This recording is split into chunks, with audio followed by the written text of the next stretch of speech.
Nah, jadi teman-teman, kita sudah sampai ke Perpustakaan Nasional. Penelitian ini dilaksanakan di Perpustakaan Nasional Republik Indonesia atau lebih dikenal Perpusnas RI yang berada di Jalan Medan Merdeka Selatan nomor 11, Kelurahan Gambir, Kecamatan Gambir di Jakarta Pusat. Perpusnas RI terletak di kawasan pusat pemerintahan Jakarta dan berada di lingkungan yang strategis, dan ini memudahkan masyarakat untuk mengakses perpustakaan nasional tersebut. Nah teman-teman, jadi kalau kalian berkunjung di hari biasa, itu banyak anak sekolah mulai dari TK, SD, SMP, SMA yang berkunjung ke perpustakaan nasional untuk melakukan studi.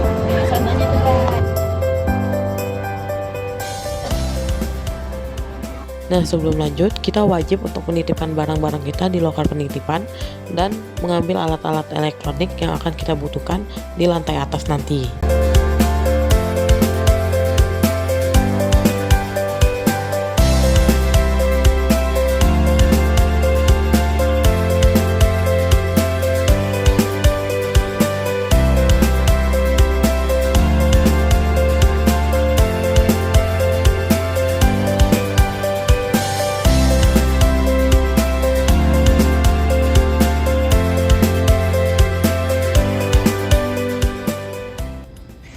Oke teman-teman, jadi sekarang kita dari lantai 13, yaitu ruang baca monografi. Di lantai ini, pengunjung tidak dapat mengambil buku secara langsung dari rak, melainkan harus mengajukan permintaan melalui petugas. Sistem ini diterapkan untuk menjaga keamanan, ketertiban, serta kelestarian koleksi agar tetap terawat dengan baik. Selain itu, ruangan ini juga dilengkapi dengan fasilitas ruang baca dan ruang diskusi. Area tersebut sering dimanfaatkan oleh pengunjung untuk membaca buku, mengerjakan tugas, melakukan penelitian, maupun beristirahat sejenak. Suasana di ruangan ini cenderung tenang dan kondusif, sehingga mendukung aktivitas belajar. Pengunjung yang datang ke ruangan ini memiliki latar belakang yang beragam, mulai dari siswa, mahasiswa, hingga masyarakat umum dan pekerja. Nah, ini adalah lantai 22 dan lantai 23 yang selalu dikunjungi oleh semua orang. Selain terdapat buku yang banyak, fasilitas dan pemandangan yang ditawarkan tidak main-main. Yang datang di lantai ini kebanyakan mahasiswa dan pelajar.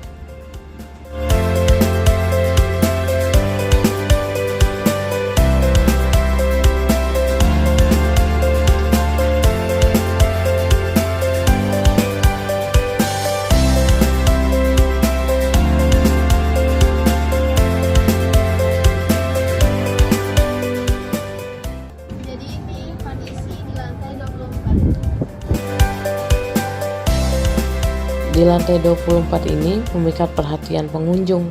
Banyak yang datang ke lantai ini untuk membaca ataupun sekedar berfoto.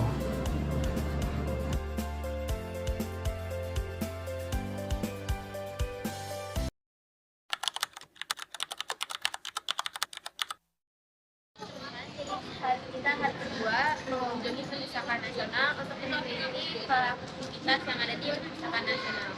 Nah, dan bisa dilihat juga kalau misalnya yang mendominasi sekarang itu adalah keluarga dan juga anak-anak muda.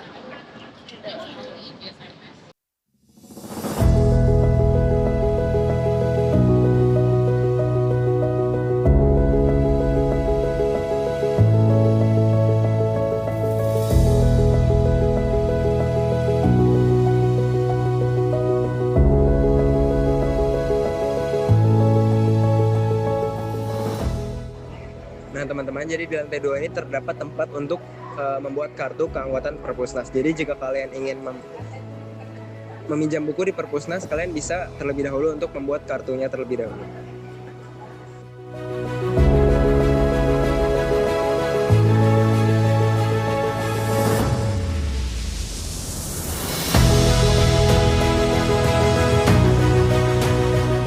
Nah, jadi pertanyaan pertama, apakah orang-orang disabilitas sering datang ke sini dan apakah Bapak pernah membantu orang-orang disabilitas yang kesulitan untuk memahami bacaan? Oh, untuk memahami bacaan ya. Ya, kalau untuk seringnya itu tidak pasti, Pak. Kalau lagi pas mereka datang ada. Tapi dalam sebulan pasti ada yang kesini pasti. Tapi kalau untuk intensitasnya, kalau untuk seringnya belum Bang ya, belum. Itu ada waktunya ya, ada masa-masa tersendiri. Tapi kalau dibanding sebelumnya justru ada peningkatan. Sekarang lebih sering daripada sebelumnya kan. Kayak hari kemarin apa? Lusa yang hari apa ya? Sekarang hari apa? 2 hari yang lalu lah. 2 hari yang lalu ada teman-teman netra, ada 2 orang. Seorang itu untuk minta dibantu dalam penggunaan e-resource. Apa tuh kalau boleh tahu? E-resource.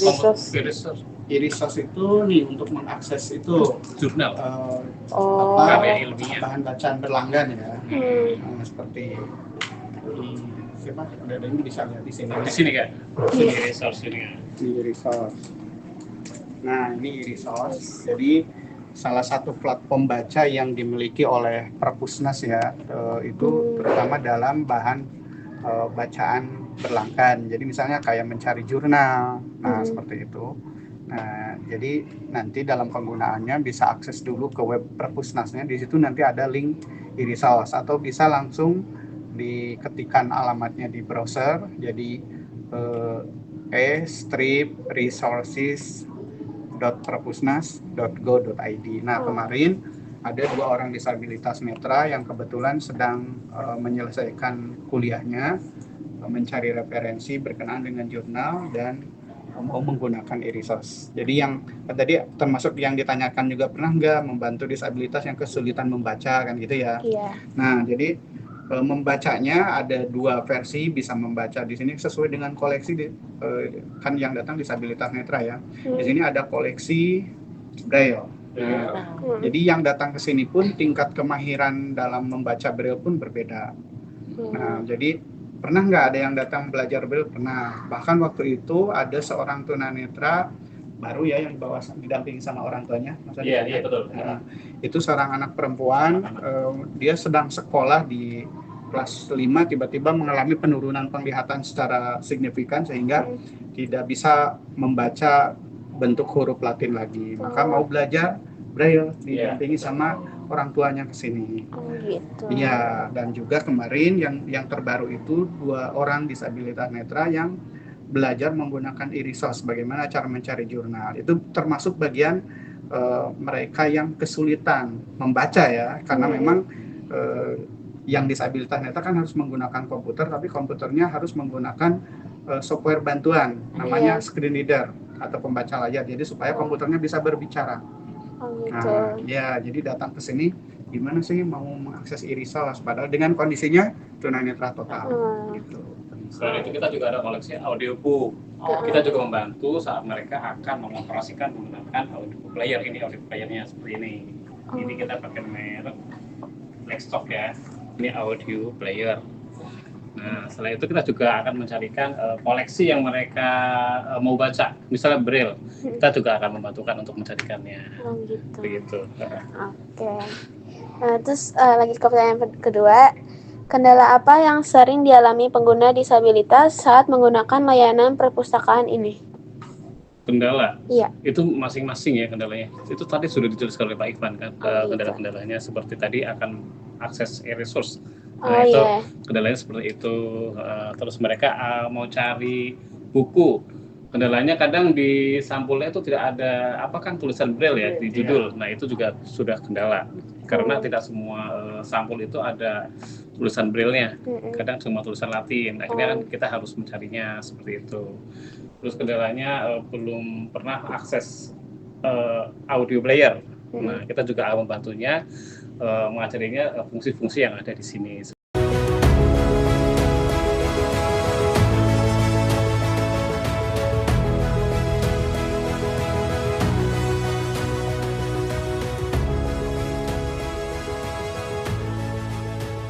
Sebelumnya nama Bapak siapa?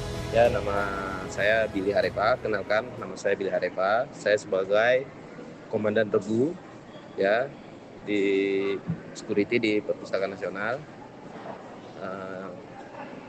Untuk di perpustakaan ada beberapa lantai, ada lantai 1 sampai lantai 24, itu berbeda-beda untuk jenis layanannya.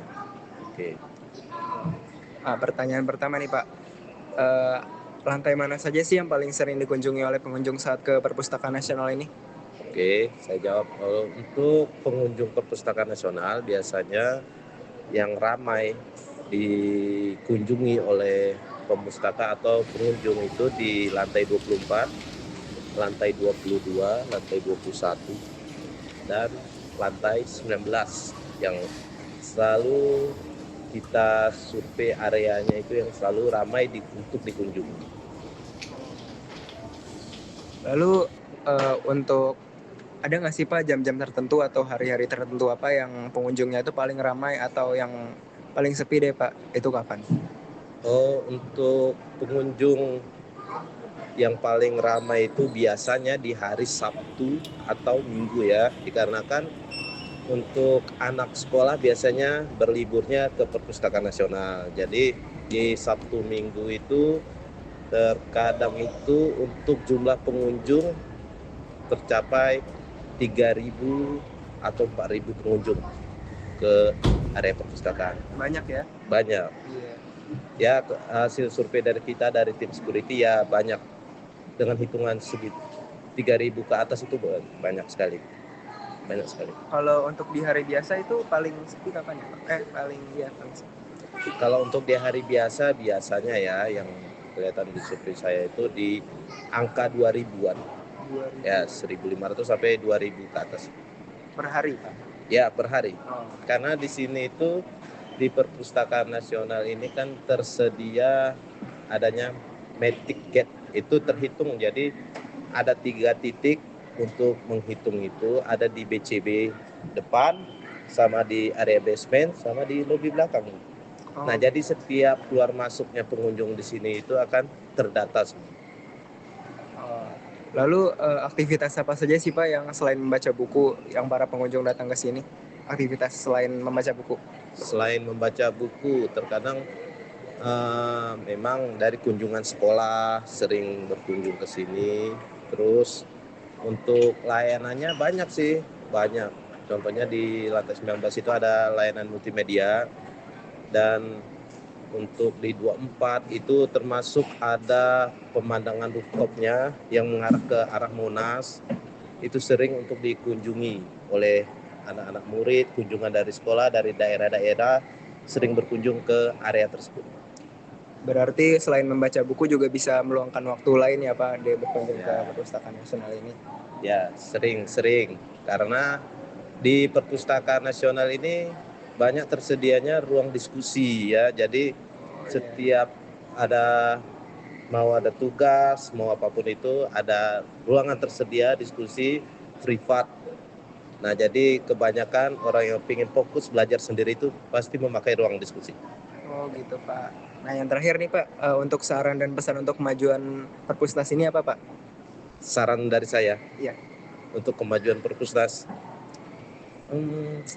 saran saya ya,